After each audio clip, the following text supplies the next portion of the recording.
namanya Adam Ho. Nah, saya mau ceritakan tentang Adam Ho ini siapa ya, Adam Ho. Oke, ya, Adam Ho ini adalah seorang anak Singapura, ya, yang dulu waktu SD malas belajar, nggak bisa baca, nggak bisa nulis, suka ganggu temennya, sampai apa yang terjadi? Dikeluarkan dari sekolah, 9 kali dikeluarkan dari sekolah, ya, 9 kali dikeluarkan dari sekolah. Kenapa?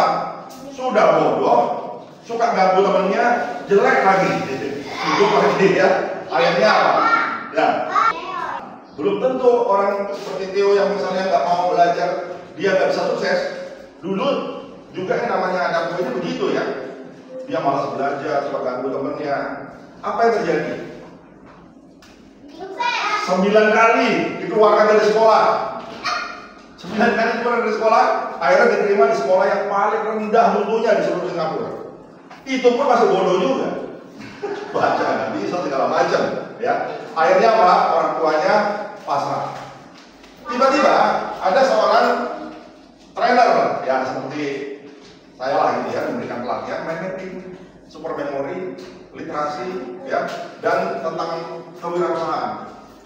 Selama seminggu digembleng ya. Apa yang terjadi? Berubah langsung. Ya, di SD dia udah mulai berubah. SMP dia menjadi juara ini ya, juara sekolah. Di SMA dia mulai berdagang. Kemudian di perguruan tinggi dia menjadi aktivis. Dan dia menjadi orang terkaya nomor 5 di dunia. Ya. Namanya siapa? Adam Ho. Nah, Adam Ho ini salah satunya menggunakan teknik mind mapping dalam belajar. Ya. Ya, kenapa kita menggunakan mapping?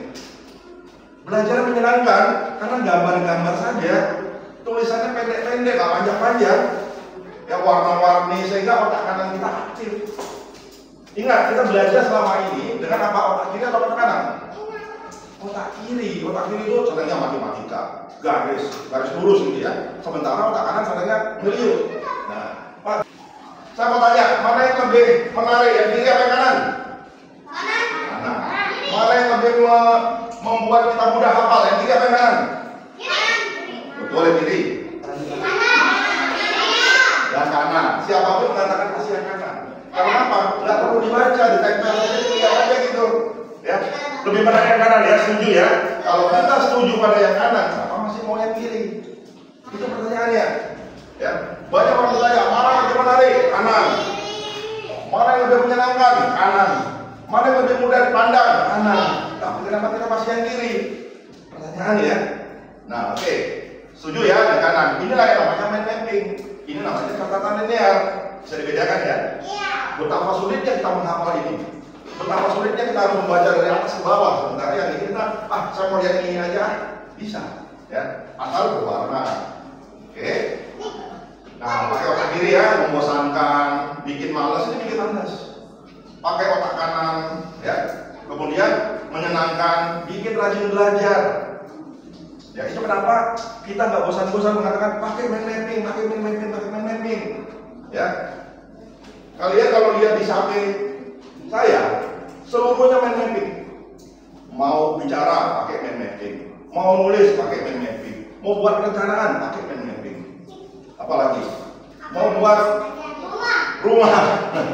Kalau kita menggunakan cara itu, di pikiran kita itu terjadi kayak di komputer, ada namanya folder dan subfolder. Seperti itu caranya kerjanya ya. Oke, nah mungkin kalian melihat di buku kalian seperti ini ya. Ini namanya bukan mind mapping, ini namanya peta konsep. Peta konsep kita tidak gunakan karena apa? Peta konsep ini bukan mind mapping ya. Ingat, bukan mind mapping ya. Mind mapping itu berwarna ya. Guru-guru kita belum ada mind mapping, karena itulah perlu ditambahkan pelajaran yang namanya mind mapping karena tidak diajarkan.